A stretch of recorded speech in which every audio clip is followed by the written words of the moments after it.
Hello and welcome to Chapter 12, Human Relations, for your Unit 3 exam. This one is on leadership, being a leader. There's two basic types of leadership styles, of management styles. You have task style and people-centered style. The task-oriented style will focus on the technical or task aspect of a job. The concern for this manager is that employees know what is expected of them and have the tools they need to do their job. Then there's a people-oriented style. This style is more concerned with the relationship in the workplace. The manager emphasizes the interpersonal relations as opposed to the task. The manager is most concerned about the welfare of the employees and tends to be friendly and trusting. So there's somebody you can more so go to than a strictly task-oriented manager. But the key to this is to not be just one style, task or people. It's to have different styles within that kind of can mingle together. So you have your participatory, directing, and teamwork styles. A participatory style management involves task-oriented style as well as people-centered style. So this style emphasizes how the employees assign tasks that fit the bigger picture. This style will provide support and input where needed. As a result, they focus on the task, but also on the person and the relationship required to get the task completed. Next is the directing management style. This incorporates a high degree of focus on task and a low degree of the employee management relationship. So this is kind of considered a very tight deadline or emergency situation in which someone needs to be calling the shots. That's when you need more of a directing management style. So for example, assume your own business that creates specialty home-baked dog treats. You just received an order for 100 dog cookies by later this afternoon. You might consider using a directing style with your employees to make sure it gets done on time. This style doesn't focus on the person, but rather getting the tasks done. Hence, it tends to be more task-oriented style. But one thing you can do to kind of balance that with the directing managing style is that if you have a task that absolutely has to get done, and so you have to be very directive on the tasks, when the task is completed, then kind of moving into that more person-centered, where you can then have a conversation about everyone getting their task done. There's kind of an appreciation for the task being complete. Then you have your teamwork management style. They believe that there's value or necessity in having people work in teams. As a result, this style tends to be more person-centered in its approach. The relationships are most important, as assuming the individuals will work well together, the task will be successful and accomplished. The advantage of this style is that, given the type of task and situation, it is that a manager, you are able to pool resources and abilities from several different types of individuals. All right, so the autocratic, participative, and free-range styles. The autocratic style of management is task-oriented. This is kind of the my way or highway approach. So this is where you get in. This would kind of be the directing management style. But a person that's autocratic has that specific autocratic style. There's this person uses their authority and makes decisions as to who does what, how it's done, when it's done, how it should get done. The participative style, this consistently seeks input from the employees, setting goals, making plans, determining objectives, and viewing individuals in the group rather than making strict managerial type of positions. And this falls well within the teamwork management style. The free rein style. Now, this is a style that gives decision and freedoms to the employees of how things will get done. The manager may establish a few objectives, but the employees can decide how those objectives are met. In other words, the leader tends to remove the day-to-day activities, be removed from those activities, but they're available to help the employees deal with any situation that may come up. So this free rein style kind of works with the team management style and with the participatory style a bit, but the free range style also can yield less productivity unless you have very motivated employees. So the path goal model for leadership. The path goal theory says that the role of the leader is to define goals and lay down the path for the employee to meet those goals. Clarification is most important when it comes to the path goal model for leadership. clarification of the employee's role, clarification around how the success of the task will be measured, key aspects of this model. The leader also is involved in guidance and coaching surrounding the goal and helps to remove obstacles for the employee that might affect completion of the task. The path goal theory says that if employees are satisfied with the leadership style, they will be very motivated towards the goal of the leadership. So part of the model also stresses that skills, experience, and environment contingencies of the job also play a role. So if we look here, we have employees' skills and experience, leaders' behavior, and in the environment all kind of working together to help with the leader's effectiveness. And so also with the path goal model for leadership, this helps individuals to see leadership as a positive thing and something they may want to also participate in. So we talked a little bit about some managing styles, but now we have to apply the managing styles. One really cool model in applying management styles is the situation leadership model. Now it looks rather complicated, but it's not. So if we look over here, what you're basically looking at is this model looks at three areas: the relationship between the manager, the task behavior of the manager, and the readiness of the employee. The relationship behavior means how supportive the manager needs to be helping employees. Task behavior refers to the type of style the manager should use when managing employees based on their readiness level. Readiness includes the willingness and skills to perform the task at hand. Depending upon where the employee falls in these areas, the manager may want to use kind of a different style when working with that particular employee. So looking here, we have you have D4, which is a high competence, high commitment employee. They experience at the job, they're very experienced at the job, and they're comfortable with their own ability to do well. They may even be more skilled than the actual leader. So with D4, you may have a leader that is an S4. This is a delegating leader. They low task focus, low relationship focus. These leaders are still involved in decision making and problem solving, but control is with the follower. The follower decides when and how the leader will be involved. This style would work well with individuals that have high high competence and high commitment, because they're wanting to do these tasks. They're wanting to get these things done. So delegating this type of leader would work well with a D4, would work well with S1.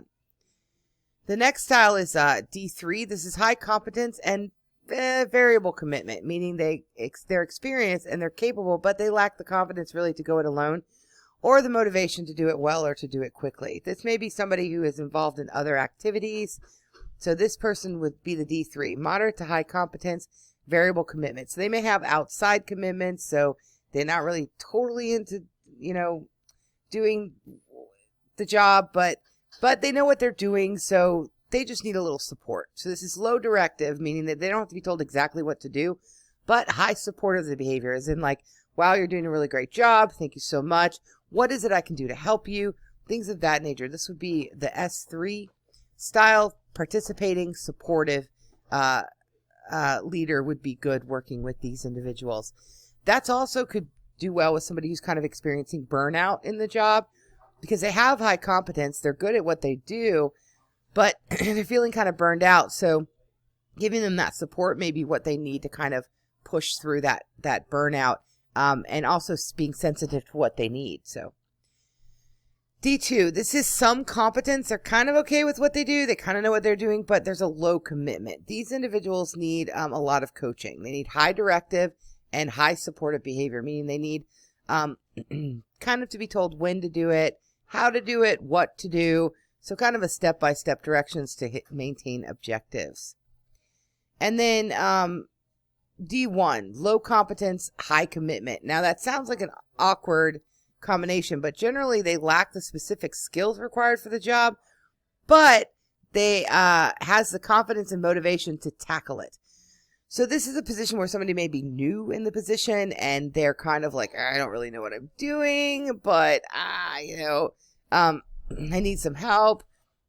So they would get so D1 would go kind of well with the S1, low directive and low supportive behavior, in that they have the high commitment. They just need to be directed. They need to be guided in what to do, kind of, so told kind of how to do things. All right, so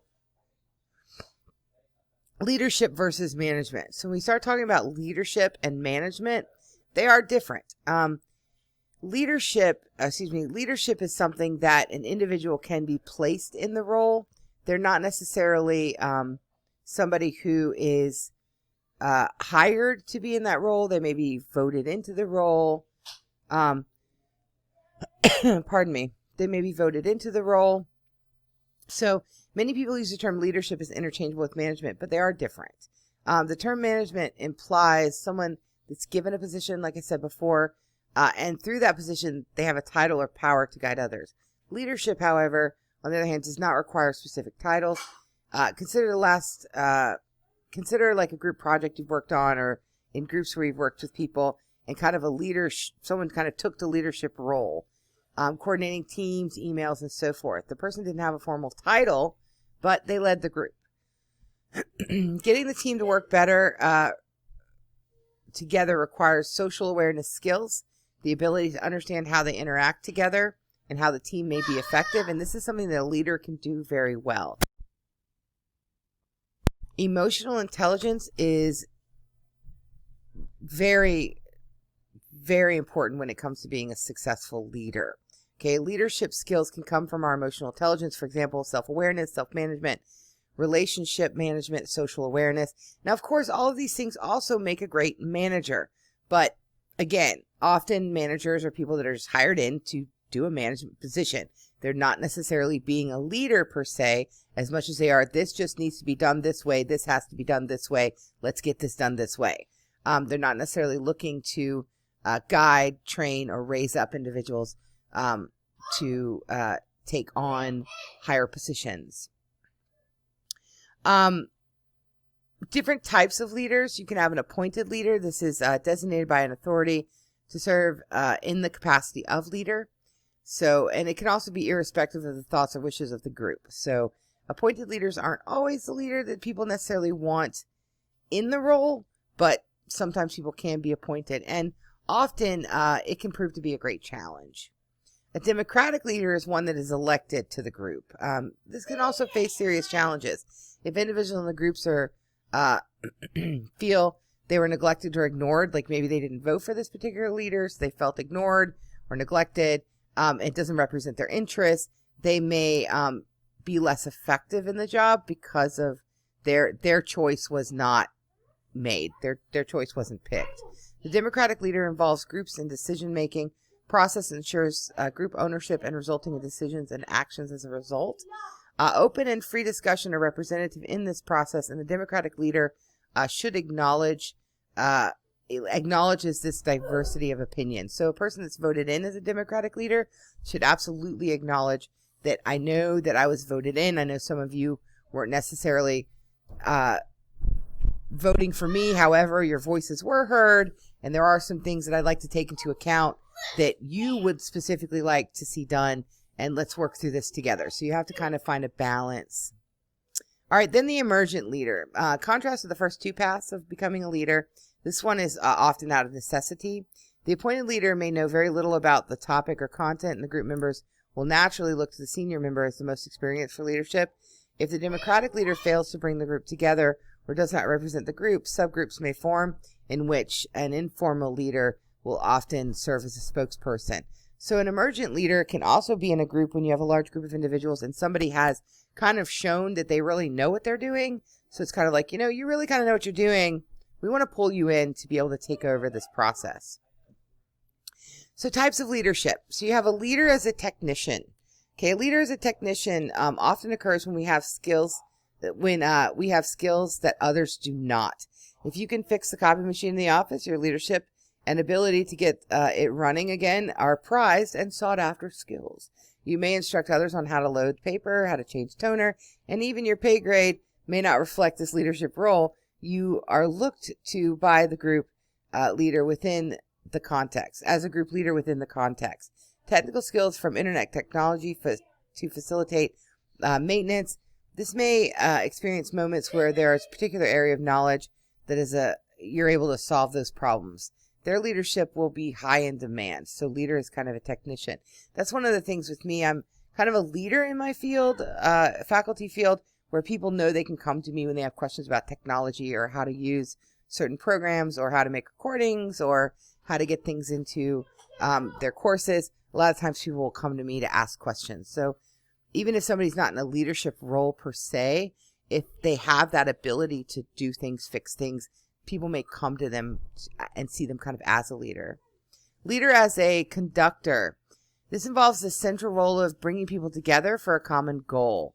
The common analogy is the conductor leads the orchestra and integrates all of the special skills and sounds and components of musical pieces.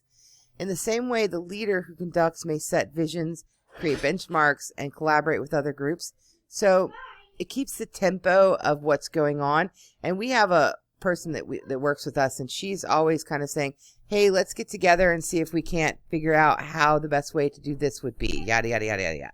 And I will join I would join any group that she would need people for, because I know that it would be something that would be kind of important. If she's trying to bring people together, it's probably an important common goal. Then you have a leader as a coach. This combines many of the talents and skills we've discussed, serving as a teacher, motivator, and keeper of the goals of the group. A coach may be autocratic at times, given pointed direction without input from the group, and stand on the sidelines while other players do what they've been trained to do, and make points here or there. So the coach is going to kind of look out and defend groups against bad calls, and encourage groups when they've made good progression. So we can recognize the behaviors of coaches as kind of seeing them as a very strong support leadership. But just like in communication, a different management style should be used depending upon the employee style. Task styles focus on getting the job done, while people-centered styles focus on the relationship. A participatory style involves task-oriented and people-centered styles. A directing style is focused on the task and doesn't allow for employee participation.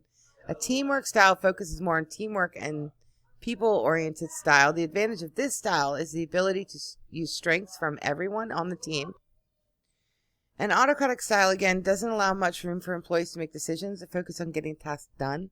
Participatory style consistently requires input from employees, and free reign gives employees freedom to make decisions on how things get done. I think I said that twice, but that's okay. The situational leadership model looks at relationship behavior, task behavior, and readiness of employees. It is used to recommend different management styles. No one management style, this is where I was, works in all situations. Just like with communications, you will likely want to vary your approach based on the situation to get the best results. Leadership and management are similar. Although management implies a specific title, leadership may be selected in a variety of ways, such as an appointment or democratic leadership or emergent leaders. Some people may be excellent leaders, although they may not have been formally given the title with an organization. Lastly, depending on the situation, a leader may take a variety of roles to solve challenges. So, as you can see, leadership is different than managing. So, often you'll be put in a management position, but that doesn't mean that you can't look at these leadership styles and say, okay, I want to be the type of manager that's a leader too. And I want to help people grow. And sometimes in some situations, helping people grow means they might actually leave. Like when I worked 8 years as waiting tables, my manager, Evelyn, she was always pushing us to say, hey, how's school going? Do you think you can work third? Not if you have a test tomorrow. Do you need a little time to study? Or are you having some finals? So she was always really awesome about helping. I wasn't in school at the time, but other people working with me were. So she was really great at letting people come in and swap shifts to be able to get through school, or if they had auditions or things they were doing, if they were doing other things outside of work. So she was pretty cool about that. Even though she was manager, she showed a lot of leadership skills. She very much acted like a leader, and helped us grow. All right, well, thank you guys very much. Those of you who are coming to the live sessions, appreciate it. Those of you who cannot come, that is okay. Thank you for watching, and have a wonderful day.